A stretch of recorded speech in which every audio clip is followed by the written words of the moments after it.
Hello दोस्तों। Last video तक हम भारत में मौजूद तीन बड़े बड़े किंगडम जिनके ऊपर ब्रिटिशर्स ने अपनी जीत हासिल की उसके बारे में हम पढ़ चुके हैं। वो तीन हैं, जैसे कि फर्स्ट बंगाल, उसके बाद में मैसूर और थर्ड मराठास। कि कैसे उनकी कमजोरियों का फायदा उठाकर ब्रिटिशर्स ने इनके ऊपर जीत हासिल की, इनके ऊपर कॉन्क्वेस्ट की, इन्हें डिफीट किया और फाइनली इनसे सब्सिडियरी अलायंस साइन करवाया और इनके पास से ट्रेड रिलेशंस बढ़ाए। अब हम नेक्स्ट बात करेंगे कि कैसे एक जो अपने नॉर्थ वेस्ट, भारत के नॉर्थ वेस्ट में स्थित एक प्रांत जो कि वर्तमान में पाकिस्तान में स्थित है, जो पहले भारत के आर्यव्रत का हिस्सा हुआ करता था, जिसे सिंध नाम से जाना जाता है। और उसे सिंध नाम से जानने का कारण यही ये है क्योंकि वहाँ से सिंधु नदी या फिर इंडस रिवर वहाँ से गुजरती है। इस कारण जो अब सिंध को कैसे उन्होंने अपने कंट्रोल में लिया और कैसे उन्हें आगे सिंध के अंदर आगे उन्होंने प्रोसेस किया, उसके बारे में आज हम पढ़ेंगे।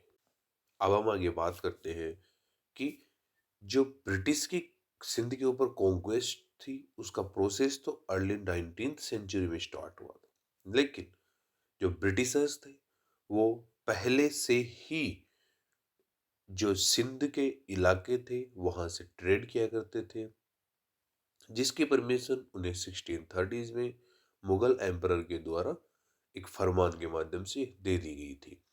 लेकिन अब वो अपना स्ट्रॉन्ग होल्ड वहां पे चाह रहे थे और वो चाहते थे कि सिंध के ऊपर कॉन्क्वेस्ट किया जाए और जो भी फ्यूचर में कोई भी पॉसिबल अटैक हो सकते हैं भारत की तरफ या फिर ब्रिटिश इंडिया की तरफ, तो उन्हें सिंध तक ही रोका जा सके। अब अगर हम सिंध के बारे में बात करें कि सिंध में कौन सी डायनेस्टी रूल किया करती थी, तो उसके बारे में हम फर्स्ट पॉइंट में चलते हैं कि राइज ऑफ द तालमुराज आमिर।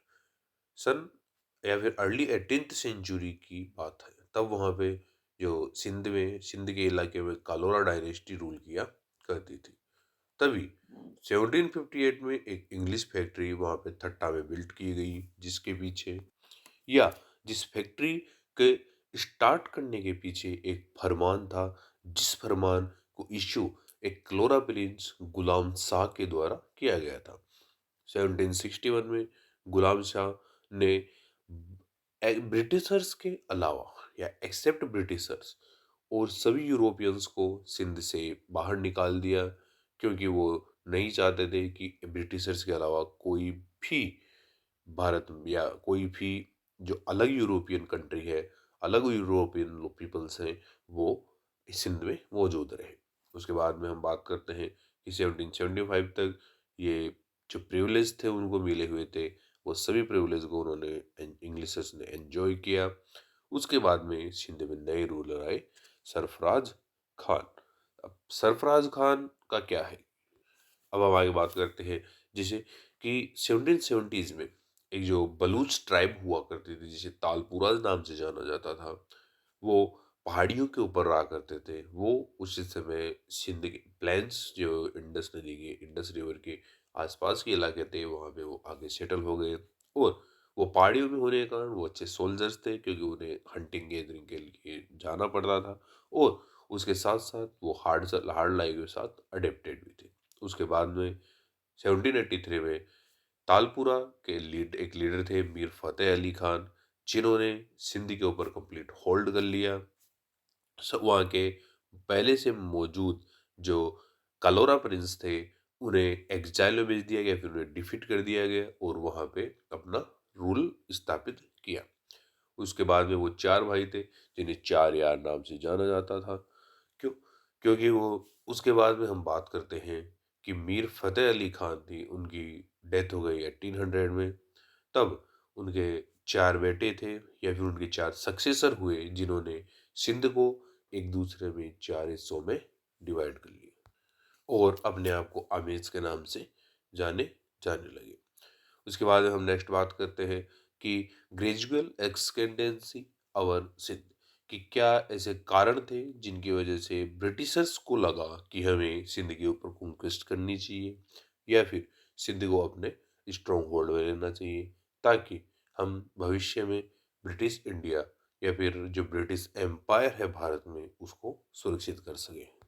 1795 से लेके 1813 तक सभी या फिर यूरोपियन कंट्रीज में नेपोलियन का खतरा बना हुआ था। इसलिए हम बात करते हैं कि जब 18 सेंचुरी में ये बिलीव चल रहा था कि नेपोलियन और टीपू सुल्तान मिलकर भारत के ऊपर अटैक करेंगे, नेपोलियन भारत के ऊपर अटैक करेगा और वो अपनी फ्रेंच आर्मी लेके आएगा।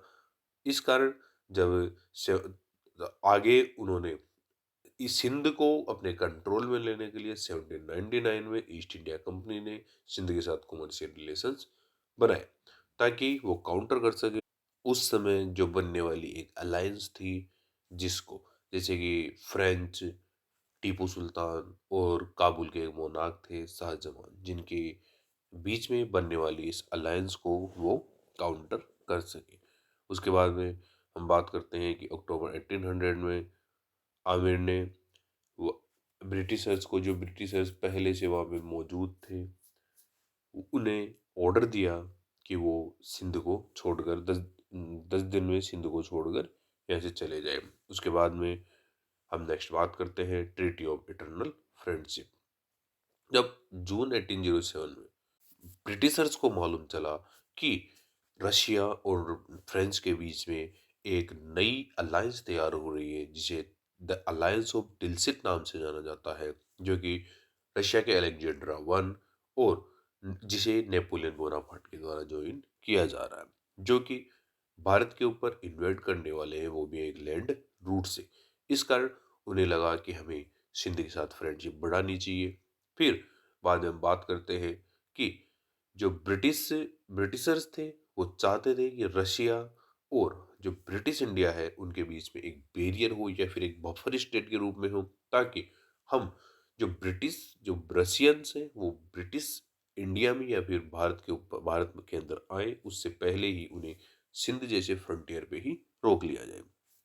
इसलिए इस ज- मकसद को कंप्लीट करने के लिए लॉर्ड मिंटो ने 3 डेलीगेशंस इस आमिर्स के पास भेजे, ताकि वो किस ट्रीटी कर सके, वो उनके साथ एग्रीमेंट कर सके, जिसमें हम बात करते हैं लाहौर में मेटकाफ को, काबुल में एल्फिंस्टन को, तेहरान में मालकोम को और सिंध में निकोलस स्मिथ को।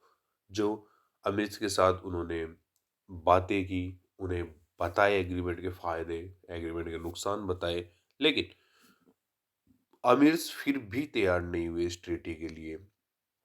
फिर जब धीरे धीरे आमिर्स को भी लगा कि हमें ये ट्रीटी माननी चाहिए क्योंकि इसमें हमारा फायदा है, तो फर्स्ट टाइम वे किसी भी एक ब्रिटिशर्स के साथ ये ट्रीटी करने को तैयार हुए, जिसे ट्रीटी ऑफ इटरनल फ्रेंडशिप नाम दिया गया, जिसमें उनके प्रोविजंस थे कि वो सिंध के इलाके से फ्रेंच को एक्सक्लूड करेंगे, वो एक दूसरे के साथ एजेंट्स को एक्सचेंज करेंगे ताकि वो एक दूसरे की बारे में जानकारी ले सके। उसके बाद में 1820 में ट्रीटी को रिन्यू किया गया, जिसमें मेन कारण था कि जो बॉर्डर डिस्प्यूट चल रहा था कच्छ के अंदर, उसके बारे में, और जो अमेरिकन्स थे वो उस समय भारत में आए हुए थे, उन्हें भी बाहर निकालने के लिए, या फिर सिंध में आए हुए थे उन्हें भी बाहर निकालने के लिए ये ट्रीटी को रिन्यू किया गया।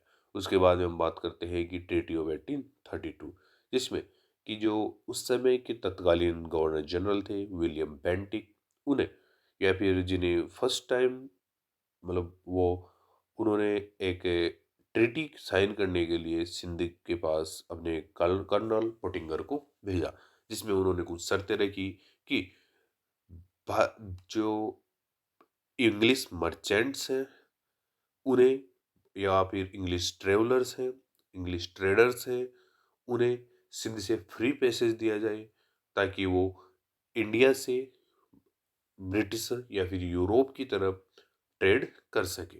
लेकिन वो उधर से किसी भी प्रकार की वॉरशिप नहीं जाएगी और कोई भी वॉर मटेरियल नहीं लेके जाया जाएगा, केवल और केवल ट्रेडर्स और ट्रेवलर्स ही जाएंगे उधर। जिसके बाद में उसमें सेकंड प्रोविज़न ये रखा गया कि कोई भी इंग्लिश मर्चेंट सिंध के अंदर सेटल नहीं होगा, तथा अगर कोई भी ट्रैवलर सिंध से जाना चाहता है तो उसे पासपोर्ट की ज़रूरत होगी। उसके बाद हम थर्ड पॉइंट की बात करते हैं कि अगर टैरिफ रेट्स ज़्यादा या कम आमीज़ को लगती हैं तो वो उन्हें चेंज भी कर सकते हैं और उनसे किसी भी प्रकार का कोई मिलिट्री ड्यूज़ और टोल्स नहीं डिमांड किया जाएगा ईस्ट इंडिया कंपनी के द्वारा। उसके बाद में हम बात करते हैं कि उस समय जो रोबर्स थे कच्छ के अंदर, उनका बहुत ज़्यादा खौफ था। इस कारण जो अमीर थे वो राजा ऑफ जोधपुर के साथ वर्क करेंगे और कच्छ में जो रोबर्स हैं उन्हें वहाँ से हटाएंगे, वहाँ के लोगों को आज़ाद करवाएंगे। उसके बाद में हम फिफ्थ पॉइंट की बात करते हैं कि जो भी ओल्ड ट्रीटीज उनके बीच में चलती आ रही हैं, जो जिस प्रकार के भी उनके बीच में शर्तें थी, तो सभी कंफर्म की जाएंगी। तब अब आगे हम बात करते हैं नेक्स्ट पॉइंट के बारे में कि लॉर्ड ऑकलैंड एंड सिंध। 1836 में नए गवर्नर जनरल ऑकलैंड भारत में आए, जिन्हें लगा कि सिंध या फिर सिंध की तरफ से भारत के ऊपर एक रशियन इन्वेजन हो सकता है। ताकि और इस कारण उन्हें लगा कि हमें सिंध को प्रोटेक्ट करना चाहिए, ताकि जो ब्रिटिश इंडिया है उसके ऊपर किसी भी प्रकार का कोई इन्वेजन ना हो। लेकिन उन्हें किसी प्रकार का ऐसा कोई मौका मिल नहीं पा रहा था कि वो सिंध से ये बात कर सके। लेकिन तभी रणजीत सिंह ने जो सिंध का एक फ्रंटियर टाउन था उसे कैप्चर कर लिया। इस कारण ब्रिटिशर्स को लगा कि अब हमें एक ये अपॉर्चुनिटी मिली है कि हम सिंध के साथ मिलकर एक एग्रीमेंट कर सकते हैं, जिसमें हम सिंध को रणजीत सिंह से बचाने का वादा करेंगे और वहाँ से हम इस प्रकार हम जो हमारे फ्रंटियर्स हैं उनकी सुरक्षा करेंगे। इसलिए वहाँ पे रोजन और पोटिंगर नाम के दो कर्नल्स को हैदराबाद से वहाँ पे भेजा गया ताकि वो आमीर के साथ ट्रीटी कर सकें। लेकिन उसके बाद में उन्होंने वादा किया कि वो आमिर्स की सुरक्षा करेंगे, इसलिए इस ट्रीटी को प्रोटेक्शन टू आमिर्स का नाम दिया गया। उसके बाद हम बात करते हैं कि उनके प्रकार एक प्रकार से जो सब्सिडरी अलायंस की जो शर्तें थी, तो वही शर्तें इस ट्रीटी में भी रखी गई। जैसे कि इंग्लिश आर्मी सिंध में रहेगी, वो सिंध का प्रोटेक्शन करेगी, लेकिन उसका जो भी खर्चा होगा, जो भी एक्सपेंसेस होंगे, वो आमिर्स के द्वारा ही दिए जाएंगे। इसके बाद में लेकिन इस ट्रीटी को आमिर्स ने इनिशियली तो वो रिफ्यूज करते रहे, क्योंकि वो नहीं चाहते थे कि ब्रिटिश आर्मी सिंध में रहे और वो वहाँ पे अपने कार्य करे। लेकिन क्योंकि उनके ऊपर एक शर्त ये भी थी कि उन्हें अपनी जो आर्मी है उसे छोटी करनी होगी या उसे डिसमेंटल करनी होगी। लेकिन धीरे कुछ आगे प्रोसेस करने के बाद में आमिर्स ने 1838 में इस ट्रीटी को साइन किया।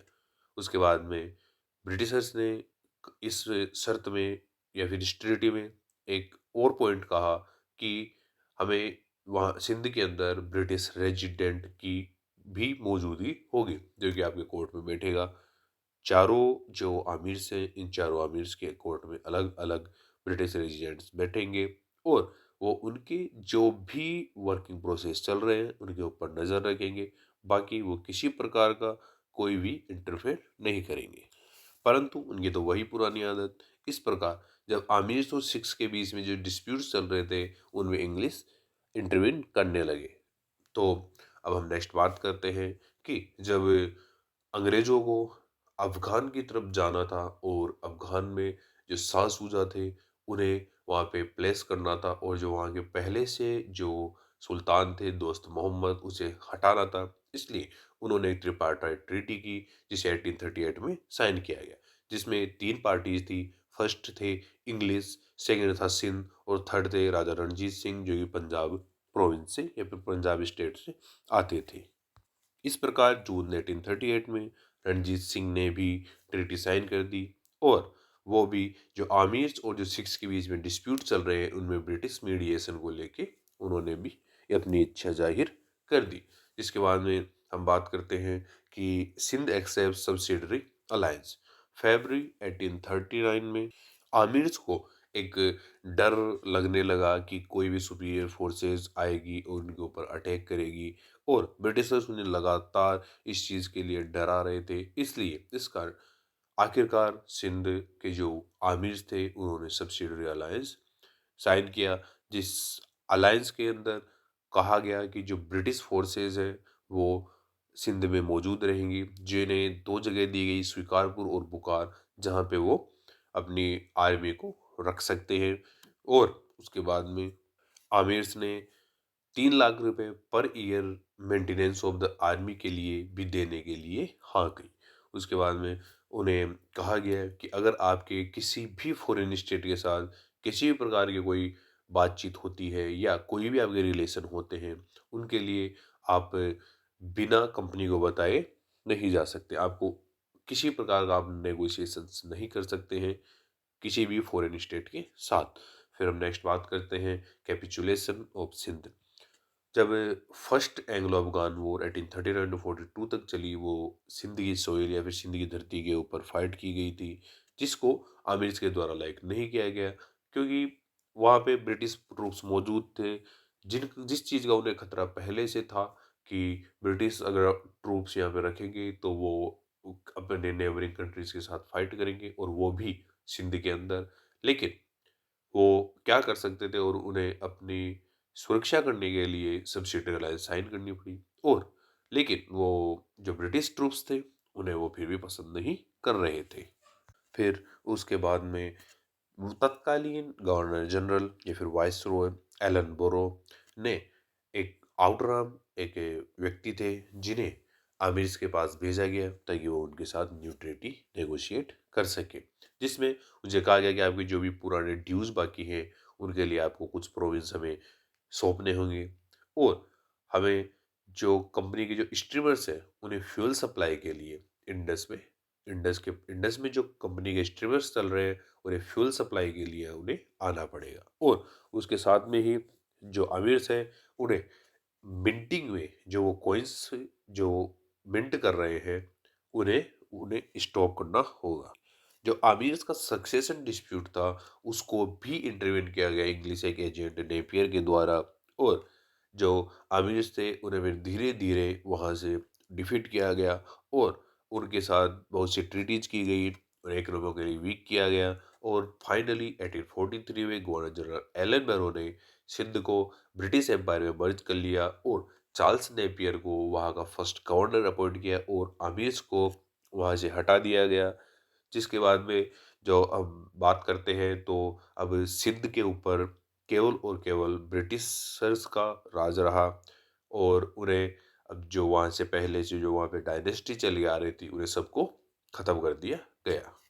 अब हम इसके लास्ट पॉइंट के बारे में बात करते हैं, वो है criticism of the conquest of Sindh. इससे जो एनेक्सेशन ऑफ सिंध हुआ, जिसको बहुत से हिस्टोरियंस ने कंडेम भी किया है कि ये बिल्कुल भी गलत नहीं था, या फिर गलत था कि, या फिर इसके कोई भी ऐसे रीजन नहीं थे कि सिंध का एनेक्सेशन किया जाइए।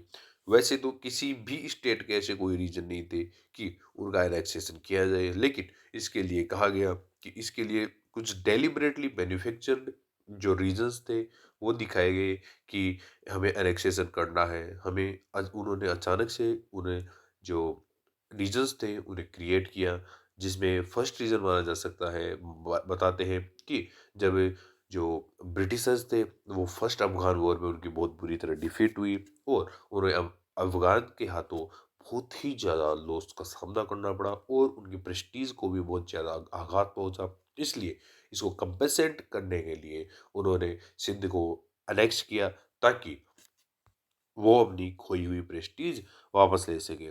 इसके बारे में जब हम बात करते हैं कि जो एल्फिंस्टन थे उन्होंने कहा कि जो अफगानिस्तान से जो ब्रिटिशर्स आ रहे थे या फिर वहाँ से मार खा के ब्रिटिशर्स भारत में आ रहे थे, और वो यहाँ अब उसके बारे में हम बात करें तो ये इसी प्रकार से हो गया कि जैसे कोई एक इंसान है वो स्ट्रीट के ऊपर उसने मार खाई, और उसके बाद में उसने उसका बदला लेने के लिए घर जाके अपनी वाइफ को पीटा।